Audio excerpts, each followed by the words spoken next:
Hello, April. Welcome. I am thrilled to have you on today. Thanks so much for joining. My pleasure. So you've had an unbelievable career in technology in Silicon Valley. You've been an investor, operator, board member. What's been the unifying thread in your career path so far? Yeah, I think there are a couple of things that are the common threads across a lot of the work that I've done. So, for one thing, I've been really fortunate to get the opportunity to go work at companies that make products that I already love, which is to say, by the time I joined Twitter, by the time I joined Slack, those products had been in market. I think in the case of Slack for about a year, in the case of Twitter for a couple of years, and it had the opportunity to fall in love with them as users and have magical experiences using those products that gave me a ton of conviction in the opportunity there. And so I haven't always gotten to go work on products that I could have fallen in love with first, but I think those two experiences at Twitter and Slack really stand out because the work inside a hypergrowth company, it's hard, it's tumultuous, it takes a lot of adaptability and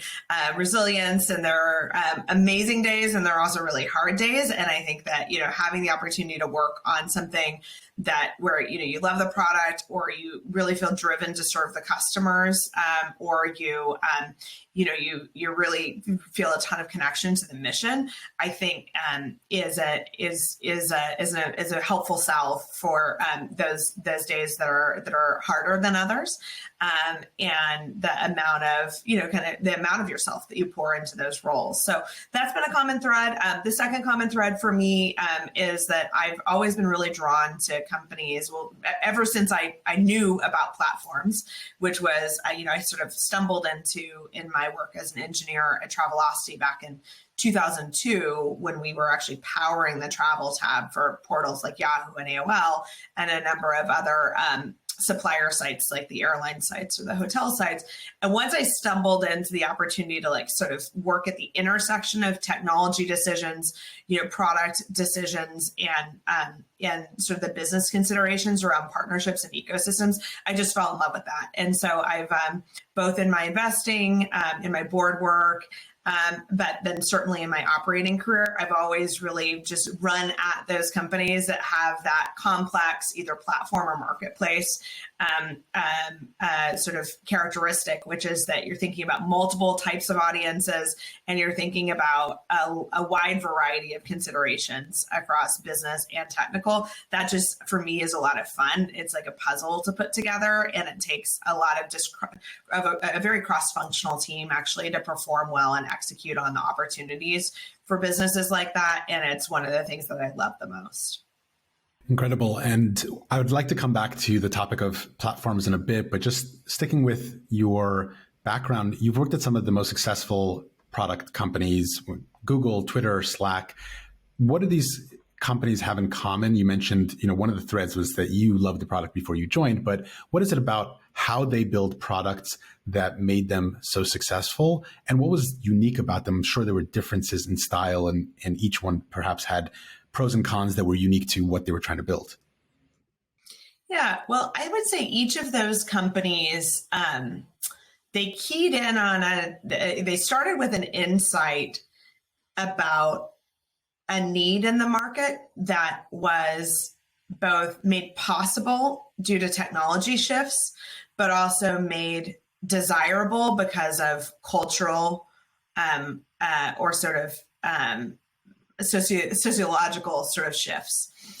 For Google, with Google search, search was new. Google built a much simpler way to interact with search than some of the search players that had come before it. And this was during, obviously, the proliferation of just desktop internet access, et cetera. So built a great product that was sort of unlocked by their own ability to further the technological innovations that had enabled search to become a thing whatsoever. But then they built it in a way and brought it into market in a way that was broadly applicable, broadly accessible to a wide consumer audience. With Twitter, the onset of mobile played a big role, which is now people were wanting to express themselves on the go. They were wanting to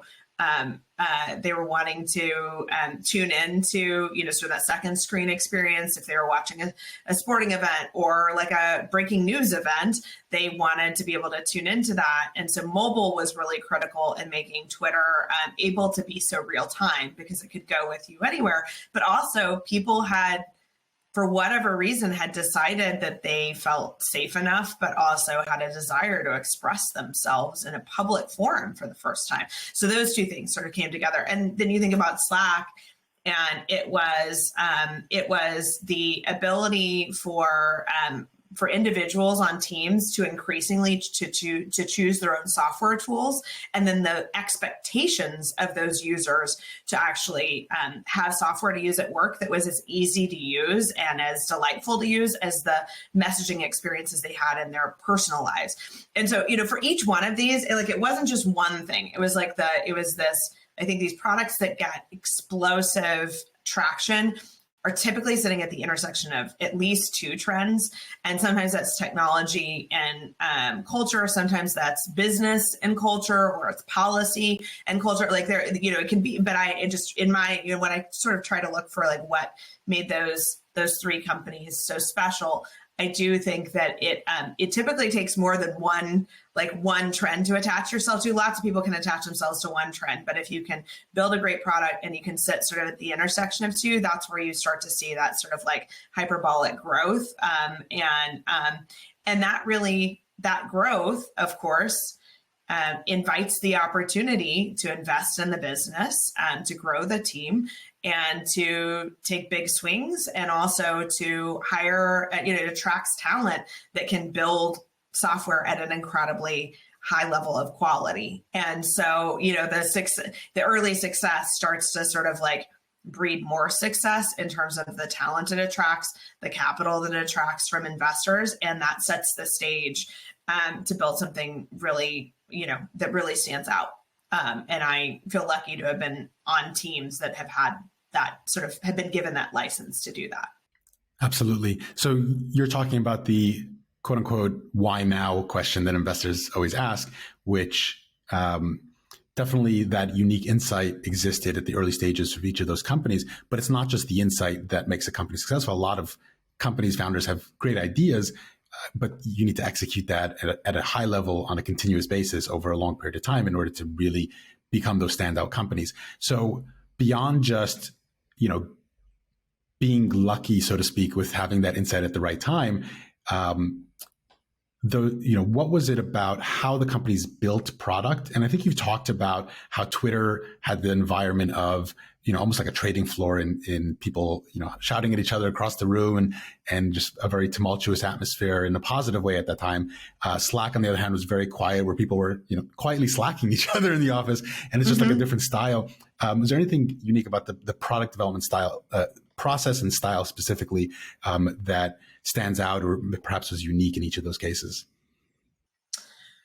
Yeah. So, in the case of Twitter, Twitter was in many ways sort of this like canvas, and then the network itself, the users, really showed us where the product needed to go in many ways, particularly on the actual like end user side. You give users a like an empty text box, and like it turns out time and time again they will show you what they need, because you give a wide audience of users a creative tool of any sort, and they'll push the boundaries, and then you can almost play ethnographer, where you sort of unearth the things that are providing the most value to the user, and then support those with a richer product experience. So whether that was like, people started sharing a lot of links. Eventually it was like, well, we should probably, do some link previews. We should start to like bring more of that experience into Twitter. We need to invest more in trust and safety around in security around links. Like we actually had to invest a lot in that. We should start to we should build the service that counts how many people click on these links, because the people that actually own that content, the publishers or the advertisers, like need to understand the value they're getting from Twitter. So like we were able to sort of like observe the behavior on the network, and learn along with our users, and our users being both the consumers, but also brands, also publishers, also, high profile individuals. And over time, that allowed us to build, a roadmap, or sort of a backlog, I would say, that was pretty, that was pretty organic. I want to contrast this with Slack, because with Twitter, I think it was very much like put the thing out into the world. It was a little bit of a Rorschach test. Like Twitter was whatever you wanted it to be. Literally, I mean, even today, it's kind of like that. Yeah. Exactly. We don't have the same experience on Twitter, and I think that's also a really interesting thing about any software, is that the employees that build it never have the same experience as their users. On Twitter, especially when I worked there, if I tweeted, I would get engagement because my colleagues followed me. But then a lot of people might tweet and they just tweet into a forest and nobody would reply. And so they had a very different experience. We certainly use Slack really differently. I want to contrast this with Slack though, because with Slack, I joined when we were 150 people. The product was in market. I was already using the product and saw a ton of value in it. The thing that was the most surprising to me after being there for a week or two was actually seeing the pitch deck that Stewart Butterfield, the CEO and co-founder, used to pivot the business. When he went to his investors and said, basically, glitch is not working, but we have an idea for something else, and presented Slack. I would say, to his incredible credit, that deck could still describe Slack today, and it had the forethought around messaging, around search, around the connections to the other tools you use. There was an incredible amount of clarity of that vision that was set really early on. And I think that, as an investor, the best thing you can possibly see is a CEO founder who has a really big but very clear vision for what they're going to build. And then also the humility that if it doesn't work, that they're going to learn from that and they're going to adjust. In the case of Slack, it worked, which is pretty exceptional to go from 4 or 5 slide pitch deck to, the version that's in market today and was acquired by Salesforce. And you can still see a very direct line. That was quite different than Twitter, where I think that we had this product that was out in market. We knew it was valuable. It was hard to characterize exactly what it was or what its value was. And that made prioritization, frankly, oftentimes hard. But I think we were at our best when we sort of let our users tell us what they needed through how they used the product. And then we sought to support that more and help the users that weren't just the early adopters, the people on the very, very frontier of the use of the service, help a wider audience of people benefit from some of those experiences that people that were extremely online were getting out of Twitter in the early days. Super cool. And for those who don't know, Slack came out of a failed gaming studio. So there was, one of the famous pivots that led to success. And it's interesting what you said about the vision that Stewart had. I was just talking to Leo Polovitz, who's the second engineer at LinkedIn, and LinkedIn is celebrating their 20th birthday now. And I asked him whether, Reed and the founders had that vision 20 years ago when they started. It's hard to imagine that they saw what it is today. The world was very different. The internet was very different.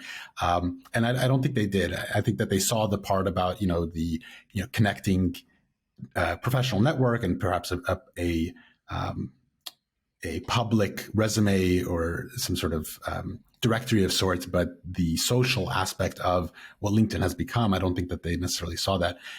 Speaking of, visionary leaders, you've talked about Stewart, the founder and CEO of Slack. You've talked about Costolo as well as one of your mentors. He was CEO at Twitter.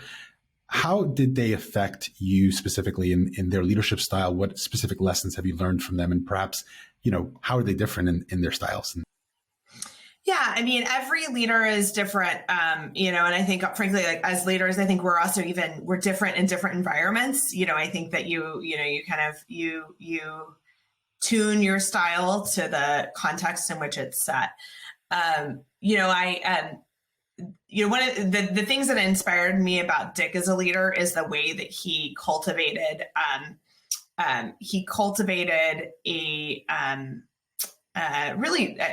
how do I describe this? I would say that Dick cultivated support from within the organization through the way that he personally connected with people. And I, similar to how I sort of described the culture of Twitter and, the experience of walking into the office and it sounded like a trading room floor. People are shouting jokes across the room. It's loud. It's actually kind of hard to get work done. It's kind of like the service, right? And I think that, similarly, I think that was the right kind of leadership for that stage within Twitter, which is that Dick brought, he brought operating and founder experience. I remember him teaching very basic things to the management team, managers like myself, about how to be a manager, and took that on personally because he knew that those sort of building blocks were critical for the organization. And he also, I think, recognized that there was a particular sense of gravitas that it would offer for the CEO to take those things on directly rather than maybe like having somebody else do them or having some third party come in and do management training. I remember being really struck by the way in which he sort of like he took things like that on personally, but the way he showed up was very human. He's known to be very funny, and I think that created an environment that inspired us to be our full selves, but also to sometimes say the hard thing, even if it was, maybe it was said in like with a bit of humor in it, but it's still what was said, and that sense of candor and focus on people and how we develop the organization and work towards having a sense of urgency within the culture, I think were some of the sort of hallmarks for him. And it was very much it was his personal style. In his communication style that I think really helped some of those messages land and grabbed people's attention, which is like half the battle when you're growing really fast and when you're in any large organization. From Stewart, I got to just learn from somebody that has such an incredibly high bar around the quality of the product, around the specificity of the words that you use. And that is both in the product as well as in, how we message to the market, how we, even how we spoke in meetings. And, I think that, Stewart is incredibly thoughtful, and so often right. and I think that from that, I got to learn, it really sort of like raised my bar around quality and helped me focus in on like sweating the small stuff more than I might have in other environments, and frankly that I might naturally. And it doesn't, probably never going to sweat the small stuff to the same degree that he does, but have such an appreciation for that. And also, he and I worked together incredibly closely during those formative years for the company, and that, and just even figuring out how to build a really productive relationship and an open dialogue during times when there's a lot of external pressure, there's a lot of internal pressure, but our relationship was sort of an important foundational element to our ability to execute as a company.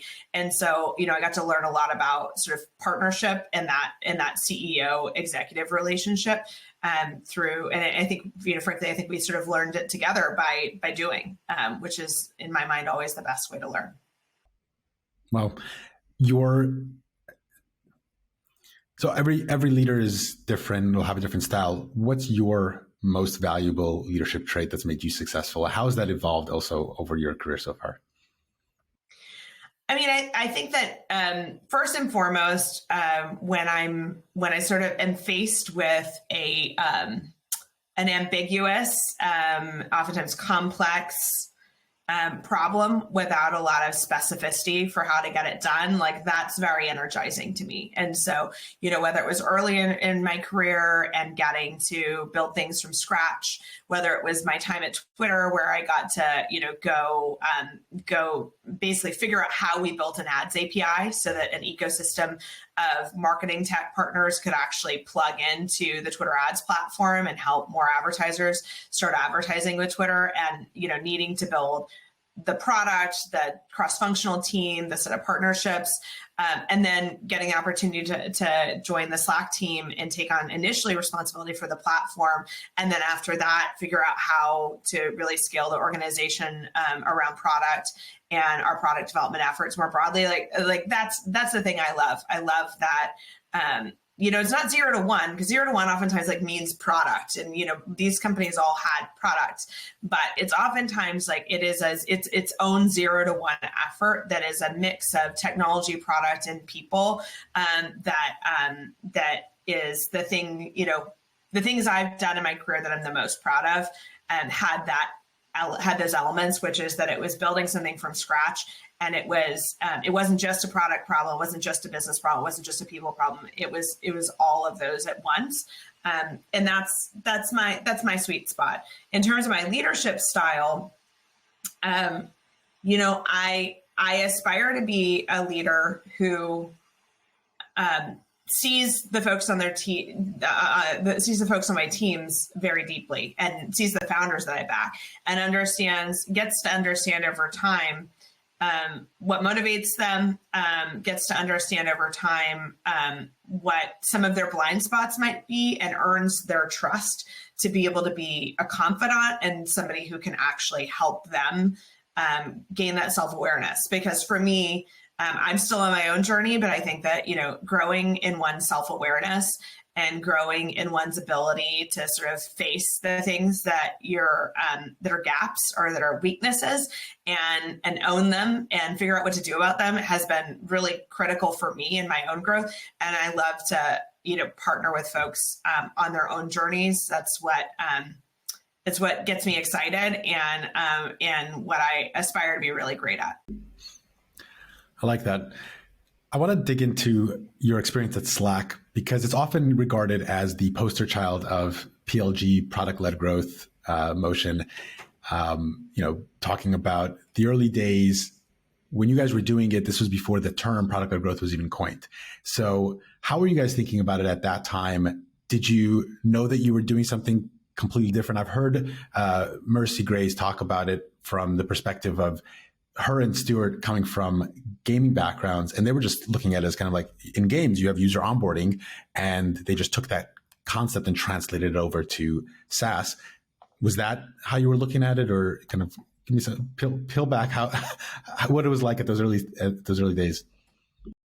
Yeah, I think Mercy's best positioned to sort of be able to speak to some of those really early days about thinking about that experience. And the quote that you shared really resonates with me. We never called it product-led growth because it just seemed like the obvious way to onboard people was that you need to create the conditions for them to have an experience that helps them see the magic of the product and also hooks them in some way, which is very similar to gaming or consumer. You've got a very, very minimal window in consumer to show people something that they want to come back for the next day. And I think holding ourselves to that same bar for Slack served us really well. Over time, a few things happened. That was really effective, but we also needed to support entire teams onboarding. And that led us to start to invest in many of the features that ended up becoming a part of our paid plans, and even our enterprise plan, where we came to understand that the dynamics were just much different at larger customers. At larger customers, you might not have you might have employees that are forbidden, or just frankly are not as comfortable taking the risk to just introduce a new new tool. And so you need to go through a decision maker like an IT administrator or even a CIO. You also had the fact that in larger companies, until you got to a tipping point that like enough people were using Slack, it was limited in its utility. And so while the PLG approach that was very sort of like user oriented, sort of single player mode to get like the first person on, maybe try to get them to get a few more on, we did over time need to complement that PLG approach with initiatives that could route leads over to marketing, that could route leads over to sales. We needed to build product surface area that helped more sophisticated and larger customers onboard their customers at scale, which was not one by one, but was through deep integrations with ecosystem partners like Okta, or was through bulk uploads and so forth. It turns out all software results in a spreadsheet upload or similar at some point. And so it ended up really, for a product that was going to serve such a wide audience of customers, we ended up needing to deploy a lot of different tactics. But those early adopters really benefited from that onboarding experience that was built with a consumer-oriented mindset that drew people in and got them to those moments of magic as early as possible, and then encourage them to bring others along on the ride. How have you seen that evolve over the last almost decade? And you're investing in companies, SaaS companies, and it's all the rage. Everybody's got to be PLG. But at the end of the day, the companies that are PLG eventually add sales, whether it's product-led sales or enterprise sales, a layer on top of the PLG motion. And then you have enterprise or traditional sales-led companies that are trying to layer in PLG as well. Sometimes to mixed results. It's hard to turn a ship around when you have that culture and that mindset. But what are you seeing in the trend in that area? Well, you have to be solving a problem that you've got a large enough audience of people who are intrinsically, personally motivated to find a better software solution for. And I think that's where, some of the companies that aspire to use PLG, they may have an audience that either is not empowered or is less inclined towards using a new set of tools, or maybe there's some like real switching costs with old tools, or there can be cultural reasons, like there can be business reasons, there can be policy reasons. So I think that I think the PLG for something like workplace communication works because it's what we do all day. So it's very painful when you're using a tool that inhibits communication instead of supports it. And so lots of people were motivated to go try Slack and to go bring it into their organization. And, there are companies that I backed, as an angel investor that I think, that I think have a great chance of having similar dynamics, whether it's better products for product managers, like what Balls is building, or whether it's better products for finance, folks in finance and analysts, like what Equals is building. I think that you're going to find that when you're building something that is at the core of a function's job, and for which a truly better product experience could enable them to be better at their jobs, more efficient at their jobs, and maybe do less evening and weekend and other mundane work, then you're going to find an audience of people that are really motivated to jump in there. But there's a bunch of great SaaS products out there that are definitely better products, but the decision to adopt them, I would say, is a bit more, it's more rational. It's more sort of, it's more from the business lens. Maybe it's a cheaper, faster tool, or maybe it's something that really matters when you look at the budget, but maybe doesn't matter in the day-to-day of people's lives because it's a tool that maybe they use once a week or once a month. But I think that PLG really shines when it's in product spaces that are core to somebody's day-to-day business. That's where you start to see people punching through walls and jumping over fences to go try the new product. And that's where you can really capitalize on a PLG motion. Yeah. I like how you describe the they need the ability to make that decision, right? To put down a credit card for a tool. And they also need to have the motivation to really drive their organization to adopt something new. And I remember, how I adopted Slack originally. This is probably 2016, I would guess. There was a champion inside my company who was trying, team by team was really getting, and this was the connector type personality who knew a lot of people in the organization, and she brought us along for the ride. But the interesting thing about these type of communication products, the network effects are a double-edged sword, right? Because it can create moats once they're large, but the first person to use Slack had no value in Slack because there's nobody to talk to. So you need to have multiple people. So how do you overcome that initial kind of barrier to get value in a network? Yeah, I mean, this is one of my very favorite applications of sort of like data and analytics, which is that we needed to understand what a healthy team looked like in terms of Slack usage.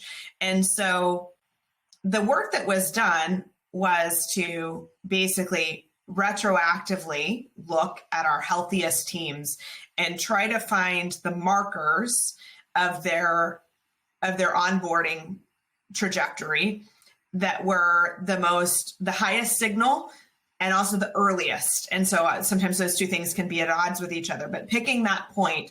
And so saying maybe, for these 100 teams that are paying for Slack and are using it every day and are growing at a really fast clip, what was true about them? And what was true about them at 90 days? What was true about them at 30 days? What was true of them at 7 days, at 3 days?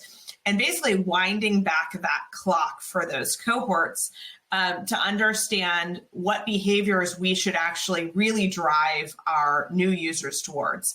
And I think that, so for any sort of product that has a network effect, I think this is the PLG motion, is like, how do you actually find that, well, okay, 70 or 80% of these teams or something like that had X number of users and they had Y number of messages, and maybe they'd taken advantage of this other feature. Okay, now how do we actually bring that into the onboarding experience?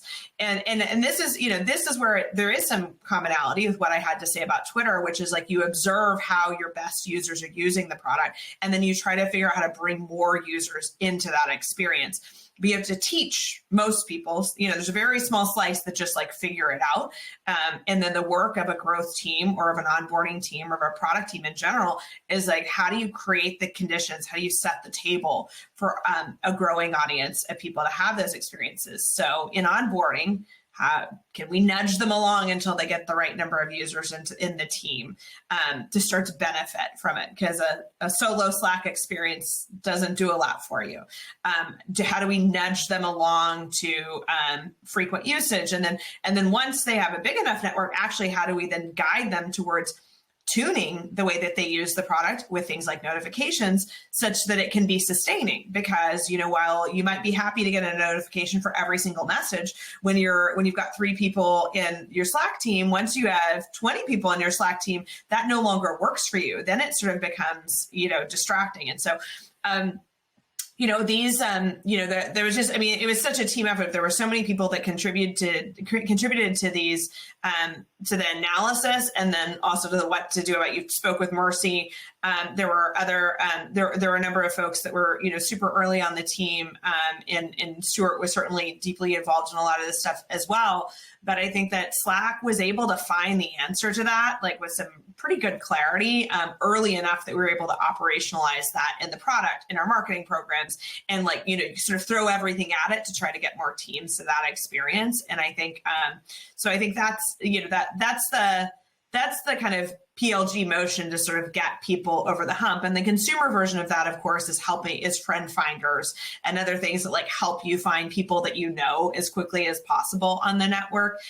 And so that's sort of tried and true. But in a work context, obviously, if we don't have that graph, we actually have to like sort of guide you towards that up to the point where you decide, okay, we're going to roll this out across the company. Now we're just throwing in like our full directory, and now I can find everybody. But that was obviously like a big leap to overcome in the early years. And so a lot of it looked a little bit more like, sort of those consumer moves that you typically see on any other network. Was there a North Star metric that everybody was working towards, like a certain number of members within organizations, a certain number of groups, or a certain number of messages sent, or something like that? Yeah, there were different metrics at different times. At times our goal was to get more organizations using the product. At other times, our goal was to get more individuals within those organizations using the product. And I think that can be a function of sort of scale of the business. It can be a function of your own roadmap. You're like, at times we knew that we could better serve more smaller teams. And then later on, after we built enterprise, we knew that landing those big enterprise deals would make a really meaningful impact in our business, and also further legitimize Slack as a real tool for real companies that then actually had a follow-on effect for our self-service business. One example of that is in the finance space. When we launched Enterprise Grid, which was, our vision for that was to be able to bring on customers like IBM, tens and, even hundreds of thousands of employees. But we also bundled into it a handful of compliance capabilities that actually unblocked, I think, like hedge funds. And so these are small teams. They're not like they, theoretically could have used the prior version, but actually they were perfectly happy to pay list price for this product because of some of the additional compliance capabilities that it offered. And then we ended up, bringing on customers like American Express. And then suddenly that sort of told like the whole finance industry that like, this is okay now. This is no longer like a scary thing that we need to be cautious about. This is actually a product that's for me, because they could see big institutions. They could see like esteemed institutions that they knew had a very high bar around compliance and security. And so, that's the amazing thing about building a SaaS product that sort of serves the full spectrum, is that sometimes the early adopters, the startups in a space, inspire the bigger companies to say, oh, we got to keep up culturally. We need to have the same tool set as the folks that are like maybe taking talent from us so that we can stay competitive in the talent marketplace. At other times, the bigger organizations actually lend credibility that make maybe even small to mid-sized businesses that are kind of hanging back and not so sure that's a risk they want to take on to come along. And so there's some there's a really nice sort of harmony as to how like your customer set ends up being the biggest signal of whether a product is appropriate for you over time, which is in its way sort of a network and a good reminder that like software companies, we build the product, but our audience or our customers end up doing a ton of the work to actually bring more folks along in ways that frankly can be seeded but can't be fully controlled by the companies that build the product. Absolutely.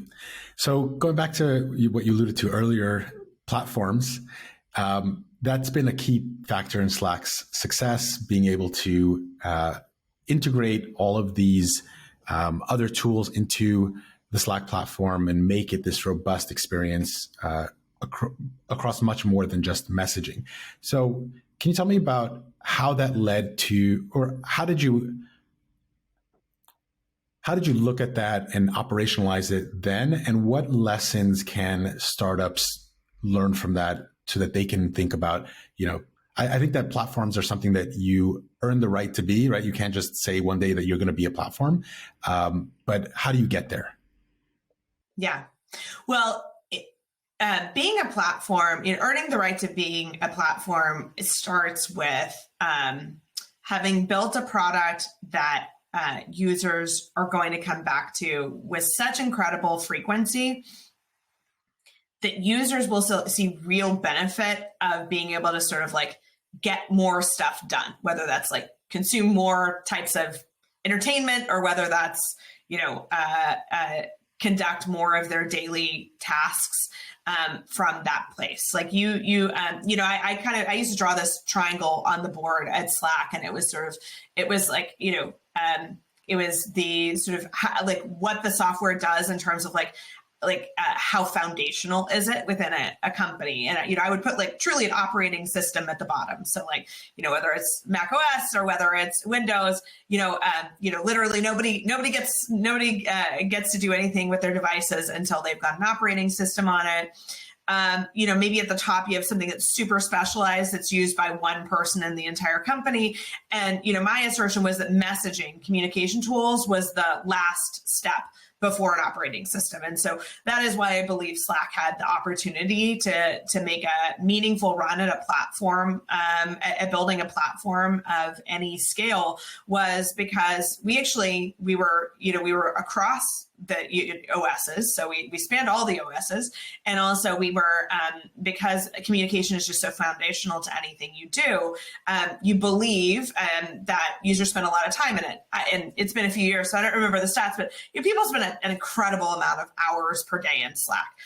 And that's not because we got paid more because they spent more hours per day. In fact, we wanted them to be as productive as possible. So, we didn't necessarily view that number as a good thing, but the reality is it's just like, it was the first app people opened at the beginning of the day, the last closed at the end of the day, and the app that they had open in the background throughout the day, which created the conditions for it to offer surface area up to other applications that both needed to get in front of users, but also that, first and foremost, users really they needed to interact with in order to do their jobs. So, I did apply some of what I observed from Twitter to our approach at Slack. So Twitter started with an API that was effectively the same API that powered the Twitter client, and that was the Twitter API. It was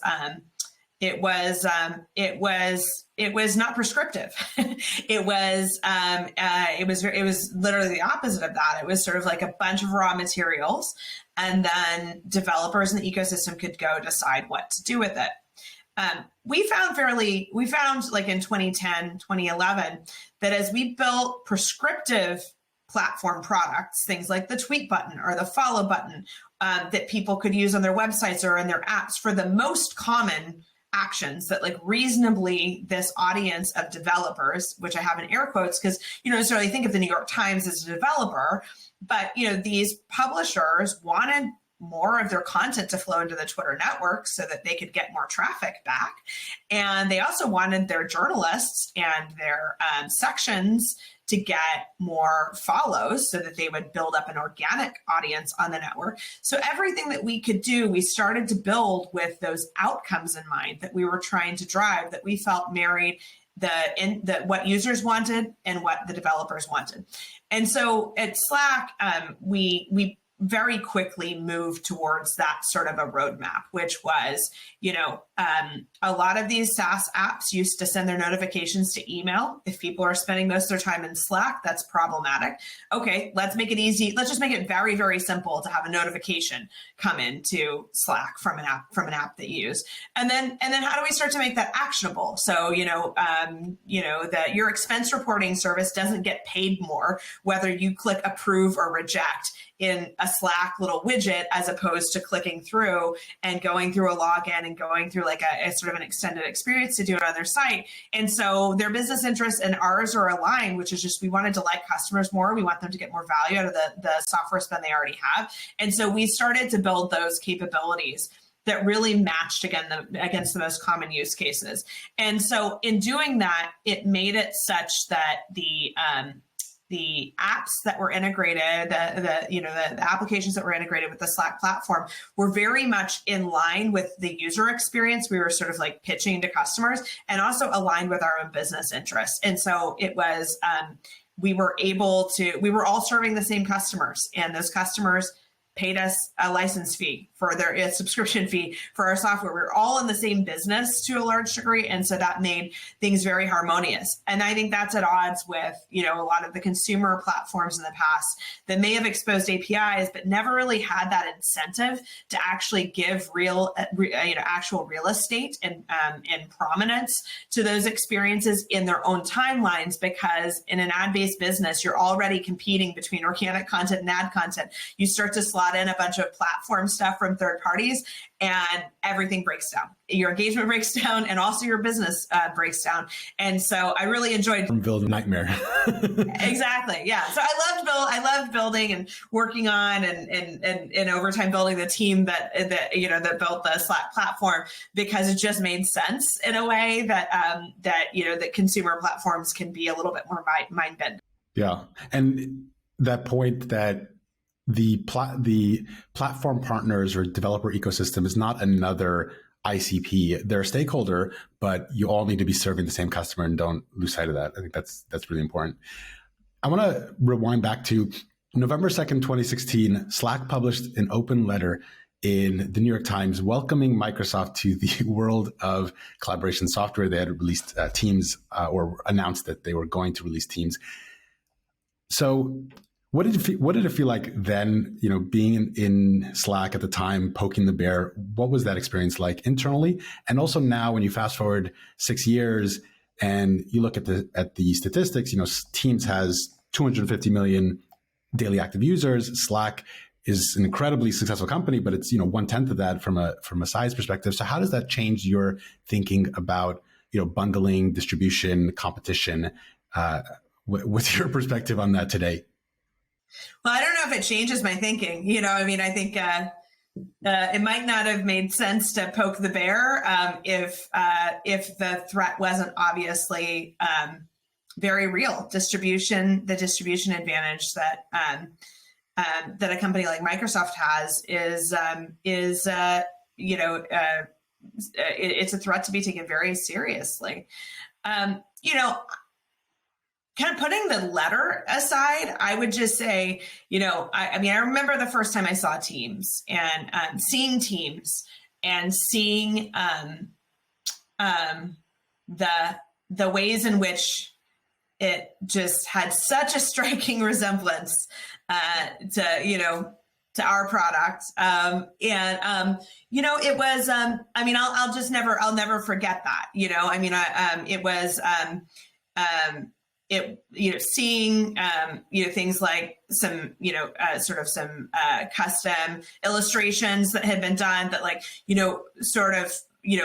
felt like they were they were certainly a nod to some of the things we had in Slack, and just the specificity of the ways in which they observed what we had done and what was working about it, and then made their own. It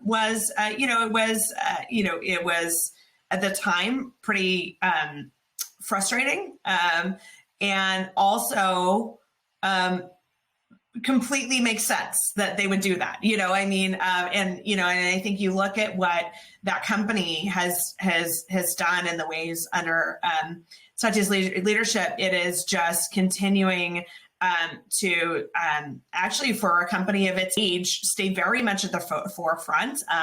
Things like its investment in OpenAI, its forethought there, the team and talent that it's hiring. I think that this is a competitive space. Part of the reason we all do this is on some level we like competition, right? And so, the competitor in me has a ton of respect for the way in which they saw something that potentially was what they believed, if we were incredibly successful, potentially a threat to them. And they took action. They took action, and they've executed against it. And then a variety of sort of exogenous factors, I think, have including the market and a lot of CFOs looking at their budgets and looking for ways to bring down software costs after this huge explosion of software tools over the last 10 years that has driven them up. I think it is certainly contributed to them sort of being able to consolidate that advantage they have on the distribution side and use it in their favor. This is the game, right? Everybody's competing to win. Everybody's competing to be the most important software company for a large set of customers.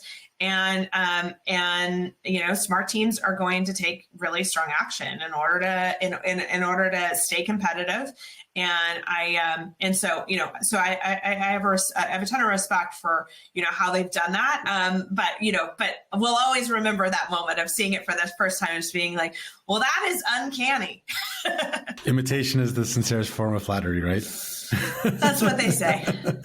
I remember seeing the letter and I got a kick out of it because I like the underdog. So when you're poking the bear, I rooted you on. Shifting to investing, you've invested in over 50 companies over the last 9 years on your own with #Angels. Do you have a specific thesis and how do you balance your conviction versus fundamentals when choosing to invest or not? Well, so I really focus on founders, and what I found in that is that I backed about 75 companies as an angel investor, and that's given me a ton of opportunity to learn as an investor and enough time to see which founders carve a path towards building a really great company. And then kind of similar to that sort of approach we use to figure out how to get users to, our teams to really, engage state for onboarding for Slack. You kind of do the same thing with your investments. You look at which ones stand out and you wind back the clock and you ask yourself, well, what was obvious about them a year in? What was obvious about them the first time I met them? What was obvious about their pitch, their vision, the way that they assess the size of the opportunity.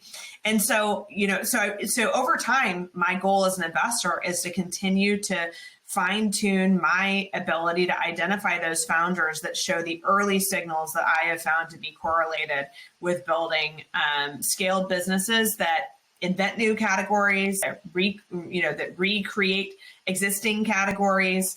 And so that means that I don't spend a lot of time trying to be right about, okay, this is the category to go after in this moment, or this is the type of business model that I like, or even the specific credentials or background of the founder. Oh, this needs to be an engineer or something like that.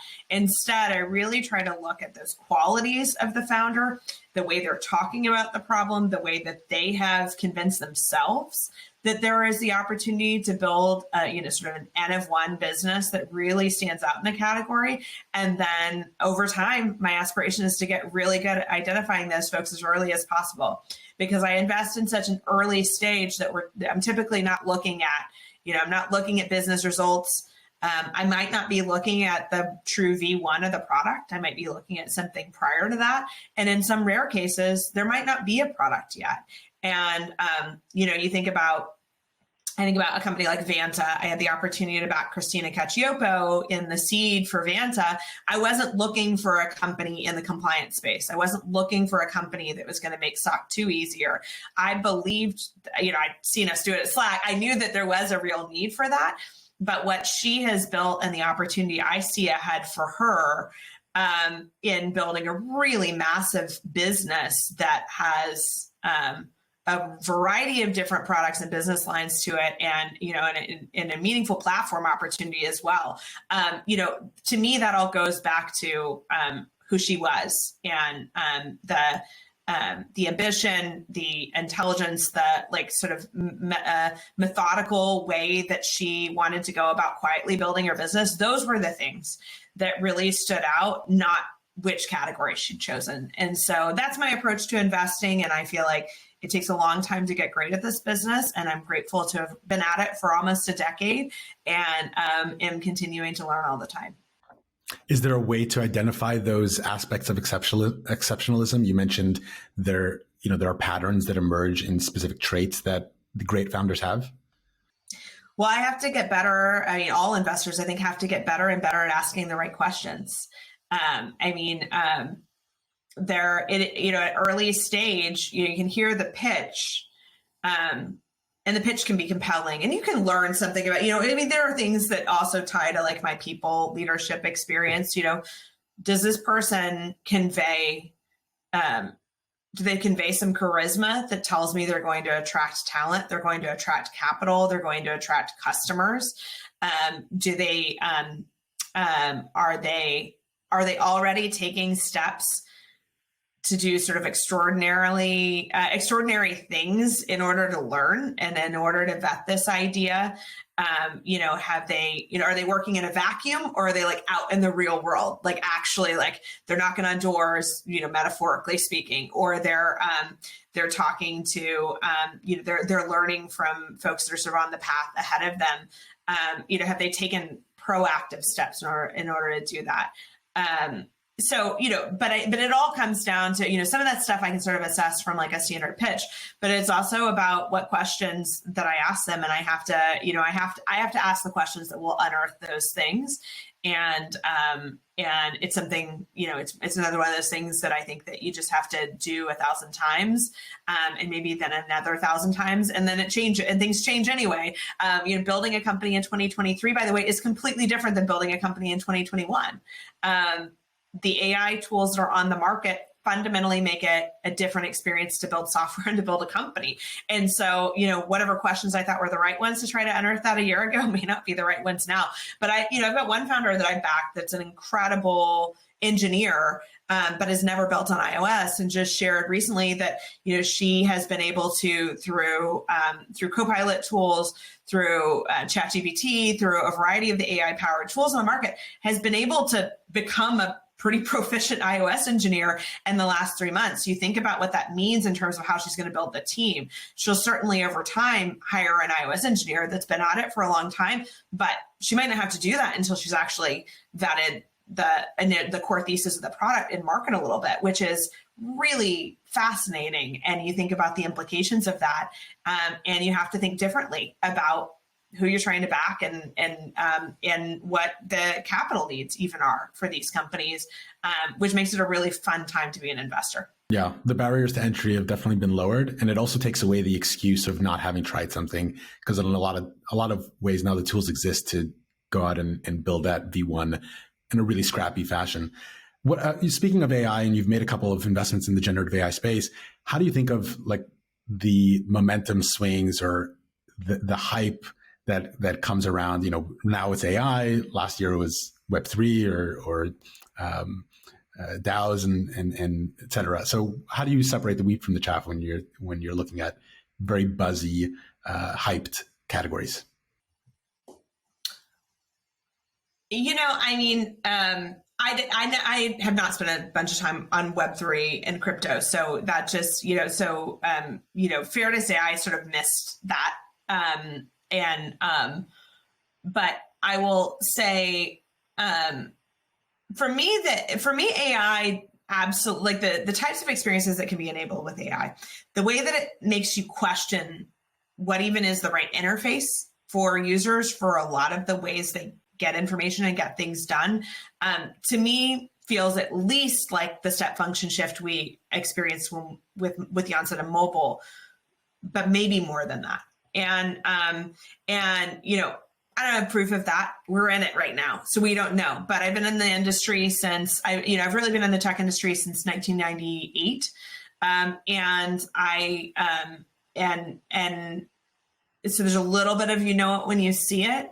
I think that if you just think about how much has even, like the things we've seen over the last 3 months, as compared to, the sort of rate of change we experienced for a while before that, I think it's night and day. And I think that, I'm really bullish on the opportunities here, and they're not just for we're not just going to see tools built for other for folks that work in tech companies. We're seeing new creative tools being built. We're going to see how this gets applied in ag and in industrial and in retail. And so, the implications, it's a lot to wrap your head around. We don't yet know where the value is going to get accrued, how much of that is going to get absorbed by the folks that own the models. But I think that I think this is just an explosive moment for the industry where a ton of creativity is going to get unleashed. People are going to be building the types of things that we didn't know we were looking for in a couple of years. And I haven't had that feeling in a while. And I sense that founders feel that way too. So I'm going to take the bull case on AI being a thing and not a flash in the pan. I'm with you. And my listeners are probably sick of hearing me say it, but I think that this is bigger than mobile, bigger than the internet. It's the industrial revolution on 100x the timeline of speed of how it's changing. But maybe I'm just getting bought into the buzz. So from a founder's perspective, what are the pros and cons to working with a quote unquote operator investor such as yourself? Do you feel the urge sometimes to roll up your sleeves and get in on product? Tell me both sides of that equation. Well, I think that a lot of the value that operators can offer is actually, I'm happy to offer feedback on product and spend time with teams on that. I will be honest that I think that I've been on the other side of that table. Heads of product are typically not looking to the board for roadmap suggestions or whatever. To some degree, to a fault, I think that we can be we've just done so much work by the time we sort of put a roadmap together that sort of outside input can sometimes frankly just kind of fall upon deaf ears. But there's a lot of debate that goes into a roadmap, and so you kind of get into that mindset where you're kind of defensive or protective of your roadmap because you're I just can't go back. We can't open that can of worms again. We're just gonna go for now, and we'll revisit in 3 months if it was wrong. But for now, we're gonna stick with this. And I don't think I'm just speaking from my experience. I think this is oftentimes sort of how heads of product, that kind of mindset that you get into. And I think founders have their own version of that too. At early stage, founders often are the heads of product. What operator investors can really help you with is they can help you see around corners. What are the questions you haven't even started to ask? I think they can help you think a lot about organizational design. One of the two of the most common conversations I have are with a CEO who's trying to figure out if he or she needs a head of product. And we talk through that not all heads of product are the same. And so we have a conversation about what they are great at, what they like to do, what the organization needs, who else is sitting around the exec team right now. And based on that, how do they actually prioritize the things they need out of a head of product in order for that person to have the kind of impact that they hope they will. My second favorite conversation is when that person gets there, helping them figure out how to do their job effectively and work perhaps in an organization where previously the CEO founder has called all of the product shots, and that you're having to kind of carve out new space and start to think about the gap between the 10,000 foot view and the 1 inch view, which I would say that gap is the realm of product management, translating 10,000 feet into 1 inch and that process and how it flows down through the org. But in the early days, there is no gap between that because the person who has the 10,000 foot view also probably is pretty good at the 1 inch view, which is how the product got any traction in the first place. So I really love I love that relationship. And I love working with folks. And I think if you find an operator angel, an operator who's become a VC, you're going to find that there's some specific either functional or company stage or market expertise that they have that is just steps ahead of where they've just been in your shoes before, and so they're able to have humility around their recommendations because they know that they have imperfect information, but also be able to maybe unearth some of your own truths or share some experiences that can be highly instructive. So I think that's what you get. I don't think that. In my experience, operator angels have a real proclivity to sort of get in there and try to dictate. I'm sure there's all sorts of different personalities out there, but I think that operators oftentimes have operated in that space between the North Star and then what's actually happening on the field. And so I think that they oftentimes have a really good sense of EQ around the limitations of what they can do, but also the areas where they can be helpful. Yeah, it might actually be a benefit because, for better or worse, a lot of VCs like to get into where to forcefully suggest things. And if you're an operator, perhaps you have that experience on the other side, like you said, where it's like, I've been on the other side of that, and maybe it's not so valuable, so you're a little more sensitive to it. Penultimate question here: what advice do you have for early stage founders raising money? And what are some common mistakes or pitfalls that you see founders making during the fundraising process? Well, I think, you always have to work within the market that you're in. And, we've shifted very dramatically from a sort of a seller's market from an equity standpoint to increasingly a buyer's market. And so first and foremost, one of the jobs of the CEO is to make sure you don't run out of money. And so I think that,